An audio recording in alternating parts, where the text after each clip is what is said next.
Hello everyone welcome to टिसाला channel. आज हामी चाहिँ अनबक्सिङ गर्न गइरहेका छौँ यो K8 वायरलेस माइक्रोफोनको अनि यसको रिभ्यू पनि दिनेछु म। भिडियो अन्तिमसम्म हेरिदिनु होला।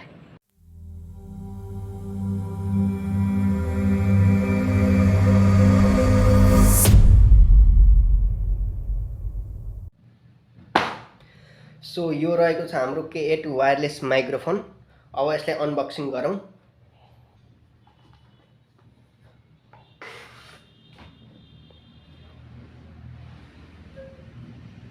यो रहेको छ हाम्रो मेन माइक्रोफोन अनि चार्जर पोर्ट यसको यता रहेको छ अनि यता बटन छ। यहाँ प्रेस गरिसकेपछि चाहिँ यहाँको एलइडी बल्ब छ। सो यो भयो मेन माइक्रोफोन। त्यसपछि हामीसँग आउँछ टाइप सी कनेक्टर, यो फोनको पछाडि लगाउनको लागि। त्यसपछि हामीसँग आउँछ यो एप्पल युजरको लागि एप्पलको कनेक्टर अनि यता टाइप सी को पोर्ट पनि रहेको छ।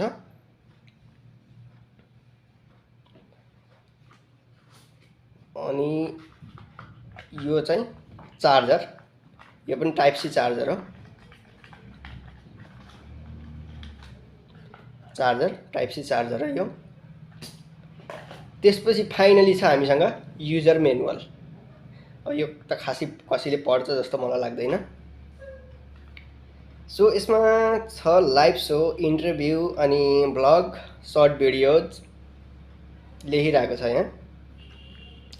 त्यसपछि आउँछ plug and play, 20 metres of accessible reception, precious radio, clear timber, highly sensitive, widely compatible भनेर यसमा लेखिरहेको चाहिँ छ।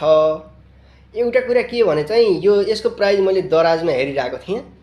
दराजमा चाहिँ यसको प्राइस 1400 समथिङ कति देखाएको छ।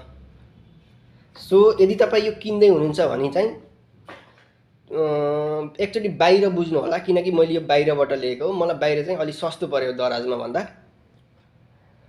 अनि यो चाहिँ कसको लागि भन्दाखेरि अब जस्तो आजकल धेरै जसो मोबाइल युजरहरू हुनुहुन्छ, मोबाइलबाट जस्तो आउटडोर भिडियो बनाउनको लागि चाहिँ मोबाइलबाट माइक्रोफोनको काम यसले राम्रो गर्छ। सो धेरै नोइज आउने ठाउँहरू हुन्छ अनि त्यस्तोमा चाहिँ यो बेस्ट हुन्छ जस्तो लाग्छ मलाई। हामी यसलाई मोबाइलसँग यत्तिकै कनेक्ट गर्न सक्दैनौँ।